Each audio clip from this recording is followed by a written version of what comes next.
அப்படின்னு கேட்டாரு. அவசியம் சொல்லுங்க, நமக்கு இது ஒரு பாக்கியம்னு சொன்னேன். அண்ணா கேட்டவுடனே சுவாமிஜி வந்தது நமக்கு மிகப்பெரிய வரப்பிரசாதம். ரொம்ப அந்த நீங்க பாத்தீங்கன்னா வாட்ஸ்அப்ல மெசேஜ்லாம் போட்டிருப்போம், அதுல கூட நிறைய ஸ்பெல்லிங் மிஸ்டேக்லாம் கூட இருக்கும்.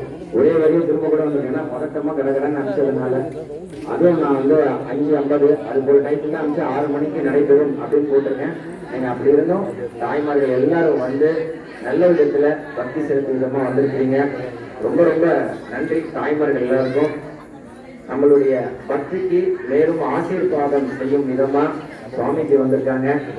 சுவாமிஜி வந்தது நம்ம எல்லாருக்கும் ரொம்ப மகிழ்ச்சி. நம்ம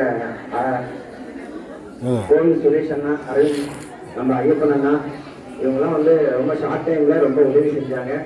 ராமாக்கா எல்லாருக்கும் ஆலயத்தின் சாயப்பாங்க மனமார்ந்த நன்றிகள். அதே போல பக்த மண்டலி தாய்மார்கள் இன்னைக்கு பிரசாதம் முழுக்க வந்து நம்ம பக்த மண்டலி தாய்மார்கள் வந்து பிரசாதம் பண்ணி கொண்டு வந்தாங்க ஆலயத்துக்காக.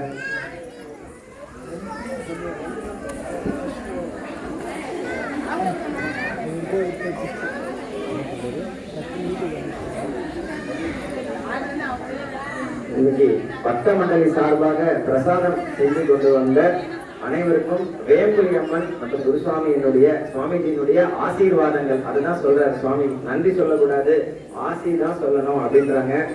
கண்டிப்பா நம்மளுக்கெல்லாம் வந்து இறையருள் இருக்கிறதுனாலதான் நமக்கு இந்த பாக்கியமே கிடைச்சிருக்குது. அதுதான் வந்து சுவாமிஜி நமக்கு உணர்த்துறாங்க. உண்மைதான் உண்மைதான், நன்றி சொல்லக்கூடாது, பாக்கியவான் ஆனேன் அப்படின்னு சொல்லணும். அதுதான் வந்து உண்மையான விஷயம். இந்த மாதிரி பக்த மண்டலி மேல் மேலும் நல்லபடியா நடக்கணும்னு நம்ம எல்லாரும் பிரார்த்தனை செய்வோம். சுவாமிஜிக்கு ரொம்ப சந்தோஷம், நீங்க இங்க வந்து ஆசீர்வாதம் பண்ணது எங்களுடைய பாக்கியம்.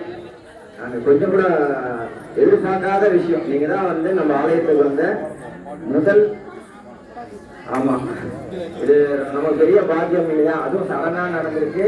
அதுவும் வந்து ஆடி இந்த மாதிரி போற நாளைக்கு சுவாமிஜி ரொம்ப பிஸியா இருப்பாங்க. ஏற்கனவே நிறைய கோயில்கள் வந்து பிக்ஸ் பண்ணியிருப்பாங்க, நிறைய மக்கள் சந்திக்கிறதுக்கு. நமக்கு வந்தது நம்ம வேம்புலி அம்மன் ஆசீர்வாதம். பக்தர்கள் நீங்க எல்லாரும் தொடர்ந்து இந்த இடத்துல செவ்வாய், சஷ்டி, கிருத்திகை இந்த மாதிரி நாட்கள் எல்லாம் பக்தி பண்ணதுடைய பலன்.